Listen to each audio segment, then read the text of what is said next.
या तो मैं 35 साल से पहले एक मिलियनेयर बनूंगा या फिर मैं एक ऊंची बिल्डिंग से छलांग मार दूंगा। ऐसा ही कहा था वॉरेन बफेट ने जब वो बहुत छोटे थे। दोस्तों, आज इस वीडियो में हम देखेंगे कि दुनिया के सबसे अमीर इन्वेस्टर ने पैसे कैसे कमाए, कैसे उन्होंने $0 को 32 साल की उम्र में $1 मिलियन बना दिया और 1 मिलियन को $85 बिलियन बना दिया। तो आइए स्टार्ट करते हैं। वॉरेन बफेट 30 अगस्त 1930 में अमेरिका ओमाहा में पैदा हुए थे। वॉरेन बफेट के डैड हार्वर्ड बफेट एक स्टॉक ब्रोकर थे जो कि एक पॉलिटिशियन भी रहे हैं, जबकि उनकी मदर एक हाउसवाइफ थी। 1930 में अमेरिकन क्राइसिस चल रहे थे। इससे पहले कि वॉरेन बफेट 1 साल के होते, उनकी फैमिली ने अपनी सारी बैंक सेविंग्स खो दी, क्योंकि जिस बैंक में वॉरेन की फैमिली की सेविंग्स थी वो बंद हो गया। वॉरेन ने बचपन में ही अपने माँ बाप गरीबी में जीते हुए देखे हैं। उनकी माँ कई बार अपना एक टाइम का खाना स्किप कर देती थी ताकि वॉरेन के डैड खाना खा सके, क्योंकि वो पूरा दिन काम करके थक जाते थे। और ये सब गरीबी देखकर ही वॉरेन ने बोला था, या तो मैं 35 साल से पहले एक मिलियनेयर बनूंगा या फिर मैं ओमाहा की सबसे ऊंची बिल्डिंग से छलांग मार के अपनी जान दे दूंगा।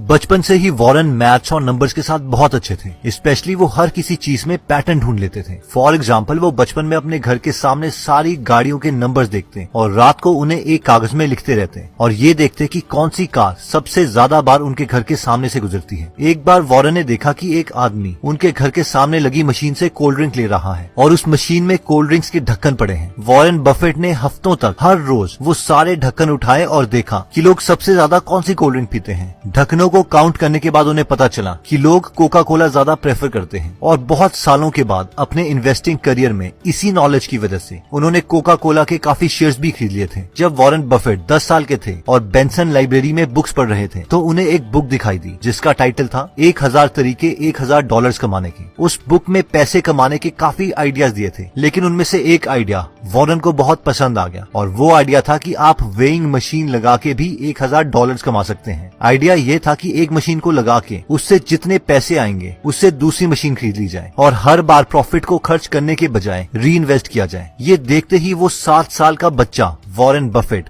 कैलकुलेशन करने लग गए कि एक वेइंग मशीन उन्हें कितने की पड़ेगी और उसके प्रॉफिट से उन्हें कितना टाइम लगेगा दूसरी वेइंग मशीन खरीदने में। इवन कि वो ये तक कैलकुलेट करने लग गए कि अगर दुनिया का हर इंसान उनकी वेइंग मशीन यूज करता है तो वो कितने पैसे कमा सकते हैं। वॉरेन बफेट ने बचपन से ही काफी चीजें बेचना स्टार्ट कर दिया था, जैसे कि उन्होंने कोका कोला बेची, च्युइंगम्स बेची, मैगजीन्स बेची, इवन सुबह 4 बजे उठकर लोगों को न्यूज़पेपर्स भी दिए। उन्हें बचपन से ही पैसे बनाने की गेम में मजा आने लगा था। बफेट कहते हैं कि पैसे कमाने में फ्रीडम थी, एंजॉयमेंट थी और मैं खुद का बॉस बन सकता था। वॉरेन बफेट को बचपन से ही कंपाउंडिंग के कॉन्सेप्ट से प्यार हो गया था, क्योंकि उन्होंने बचपन में एक राजा की स्टोरी सुनी थी जो कि कुछ इस तरीके से थी। एक बार राजा के पास एक पुजारी आता है और वो राजा से दान मांगता है। वो घमंडी राजा बोलता है कि तुम जितना चाहोगे हम तुम्हें उतना दान देंगे, मांगो क्या मांगते हो। इस पर वो पुजारी ने कहा कि चेस में 64 खाने होते हैं, मुझे तुम पहले खाने में एक चावल का दाना दे दो, फिर अगले बॉक्स में उसे डबल कर दो यानी 2 चावल के दाने, उसके बाद नेक्स्ट बॉक्स में उसे दोबारा डबल कर दो यानी 8 चावल के दाने, और तुम चेस के ये 64 सेक्शंस तक करते रहो। जितने चावल के दाने टोटल आएंगे बस मुझे उतना ही चाहिए। इस पर उस राजा ने कहा, बस तुम कितने नादान हो, इससे अच्छा तो मुझसे तुम हीरे जवाहरात मांगते। लेकिन जब उस राजा के सैनिकों ने उन 64 सेक्शंस में चावल के दाने डालने स्टार्ट किए तो वो 64th सेक्शन में इतने ज्यादा दाने थे कि उस राजा को अपना पूरा किंगडम बेचना पड़ा। वॉरेन बफेट इस स्टोरी से इतने इंप्रेस हुए कि उन्होंने कंपाउंडिंग को अपनी कोर फिलॉसफी मान लिया। जब वॉरेन बफेट ने हार्वर्ड बिजनेस स्कूल में अपने डैड के कहने पे अप्लाई किया तो हार्वर्ड के इंटरव्यूअर्स ने वॉरेन बफेट का शिकागो में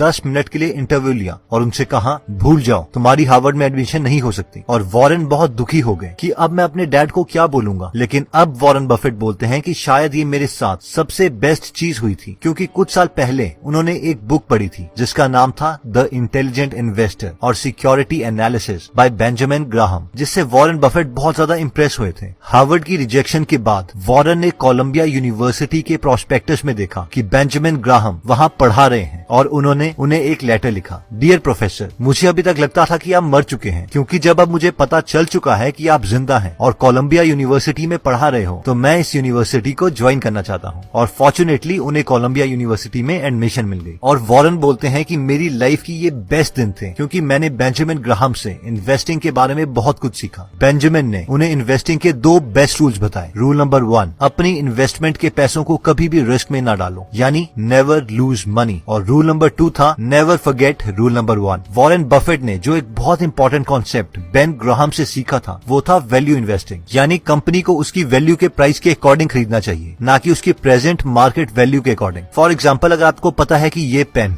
10 रुपए का है और कल को अगर मार्केट आपको वो पेन 20 का बेचती है तो उसे खरीदना नहीं चाहिए बल्कि वेट करना चाहिए, और जिस दिन वही पेन मार्केट आपको 5 रुपए का ऑफर करने लगे तो उसी वक्त उसे खरीद लेना चाहिए। और जैसे ही मार्केट दोबारा से उस पेन को 10 रुपए का बेच रही हो तो आपको भी वो खरीदा हुआ पेन मार्केट में दोबारा 10 रुपए का बेच देना चाहिए और प्रॉफिट कमा लेनी चाहिए। अब यही फिलॉसफी बफेट ने बड़ी कंपनियों के शेयर्स को खरीदने के लिए यूज करी और बहुत पैसे कमाए। 1956 में वॉरेन ने 25 साल की उम्र में खुद की एक पार्टनरशिप फर्म खोली जिसमें उनके साथ 7 पार्टनर्स थे। मैक्सिमम पार्टनर्स उन्हीं की फैमिली में से थे। सिर्फ 6 साल में यानी 1962 में वो अपने $1,05,000 को अपनी पार्टनरशिप फर्म की मदद से $7 मिलियन में कन्वर्ट कर चुके थे, जिसमें से $1 मिलियन बफेट के थे। यानी सिर्फ 32 साल की उम्र में ही वो एक मिलियनर बन चुके थे। और फॉर्चुनेटली उन्हें एक ऊंची बिल्डिंग से कूदना नहीं पड़ा जैसे कि उन्होंने बचपन में प्रॉमिस किया था। मार्केट में शेयर्स का प्राइस बढ़ रहा था और सस्ते शेयर्स खरीदना मुश्किल हो रहा था, इसलिए बफेट ने कुछ सालों में अपनी पार्टनरशिप फर्म बंद कर दी। वॉरेन को पब्लिक स्पीकिंग से बहुत डर लगता था। वो कहते हैं कि उस वक्त अगर मैं स्टेज में चला जाऊं तो मुझे लगता था कि मैं वॉमिट कर दूंगा। फिर उन्होंने न्यूज़पेपर में डेल कार्नेगी का एक पब्लिक स्पीकिंग कोर्स देखा और उन्होंने वो कोर्स ज्वाइन कर लिया। वॉरेन बफेट के अकॉर्डिंग इससे उनको आगे की प्रोफेशनल लाइफ में एक बहुत बड़ा जंप मिला। वॉरेन बफेट कहते हैं कि इस कोर्स से उन्हें इतना कॉन्फिडेंस भी आ गया था कि उन्होंने उस वक्त अपनी गर्लफ्रेंड सुजैन को शादी के लिए प्रपोज कर दिया और उनसे शादी कर ली। इसके बाद बफेट की लाइफ में एंट्री हुई उनके एक क्लोज पार्टनर चार्ल्स मंगर की। चार्ल्स मंगर से मिलने से पहले वॉरेन की इन्वेस्टमेंट फिलॉसफी ये थी कि ऐसी कंपनी खरीदो जिसकी एक्चुअल वैल्यू तो ज्यादा हो लेकिन बैड मैनेजमेंट की वजह से वो अभी सस्ते में मिल रही हो, और जब बाद में उस कंपनी की वैल्यू बढ़ जाए उस वक्त उसके मार्केट शेयर्स बेच दो और प्रॉफिट कमा लो। लेकिन चार्ल्स मंगर से मिलने के बाद बफेट की ये इन्वेस्टमेंट स्ट्रेटेजी बन गई कि ऐसी कंपनीज खरीदो जो क्वालिटीज कंपनी हो और जिन्हें बाद में बेचने की जरूरत ही न पड़े, क्योंकि उस कंपनी की वैल्यू खुद ही कंपाउंड होके बाद में बढ़ जाएगी और हमें वो कंपनी प्रॉफिट कमा के देगी। और इसी फिलॉसफी की वजह से बफेट ने Coca Cola, American express, Gillette जैसी कंपनीज के शेयर खरीदे और बहुत प्रॉफिट कमाया। इससे कुछ साल पहले बफेट ने एक कंपनी के काफी शेयर्स खरीद लिए थे जिसका नाम था बर्कशायर हैथवे, जो कि एक टेक्सटाइल कंपनी थी। जब बफेट इस कंपनी के काफी शेयर्स खरीद चुके थे उस वक्त इस कंपनी का पूरा कंट्रोल बफेट के हाथ में आ गया और वो बर्कशायर हैथवे के चेयरमैन बन गए। बफेट ने बर्कशायर के यूजलेस एसेट्स बेचना स्टार्ट कर दिया और फाइनली टेक्सटाइल का काम बंद करके उसे एक इन्वेस्टिंग फर्म बना दिया जिससे उन्होंने बहुत ही पैसे कमाए। आज भी वॉरेन बफेट का मैक्सिमम पैसा बर्कशायर हैथवे में ही है। दोस्तों, वॉरेन बफेट ने एक सिंपल आइडिया लिया, कंपाउंडिंग, और उससे अपनी पूरी लाइफ फॉलो किया और आज 2019 में वॉरेन बफेट की नेट वर्थ $85 बिलियन के करीब है। और ये वही लड़का है जिसकी माँ को कम पैसों की वजह से अपने एक वक्त का खाना स्किप करना पड़ता था। क्या आप जानते हैं कि वॉरेन बफेट और बिल गेट्स आज बेस्ट फ्रेंड्स हैं? जी हाँ, और इस कहानी की शुरुआत कुछ इस तरीके से हुई थी। एक बार बिल गेट्स की मदर मैरी बिल गेट्स को बहुत कन्विंस कर रही थी कि वो हुड कैनाल में फैमिली मीटिंग के लिए आए और वहाँ पर वॉरेन बफेट से मिले। लेकिन बिल गेट्स बहुत रेजिस्ट कर रहे थे क्योंकि वो वॉरेन बफेट से मिलना नहीं चाहते थे, क्योंकि बिल गेट्स सोचते थे कि वॉरेन बफेट बस एक ऐसा आदमी है जो सिर्फ स्टॉक्स को खरीदता है और बेचता रहता है, और उन्हें नहीं लगता था कि उनसे मिलके उन्हें कोई एक्चुअल में फायदा होगा। लेकिन फाइनली बिल गेट्स लंच में आने के लिए मान गए और बिल गेट्स जैसे ही वॉरेन बफेट से मिले उन्हें पता चल गया कि वॉरेन बफेट अच्छे और इंटेलिजेंट इंसान हैं और वो दोनों बहुत ही जल्दी बेस्ट फ्रेंड्स बन गए। उस वक्त बिल गेट्स के डैड भी लंच में मौजूद थे और उन्होंने वॉरेन बफेट और बिल गेट्स को कहा कि तुम दोनों अपनी लाइफ में बहुत ही सक्सेसफुल रहे हो। फिर उन्होंने उन दोनों को एक पेपर और एक पेंसिल दिया और कहा कि एक ऐसी कौन सी चीज है जो तुम मानते हो जिसकी वजह से तुम दोनों सक्सेसफुल रहे। जब बिल गेट्स के डैड ने उन दोनों के पेपर को देखा तो उन दोनों ने पेपर में एक ही शब्द लिखा था और वो था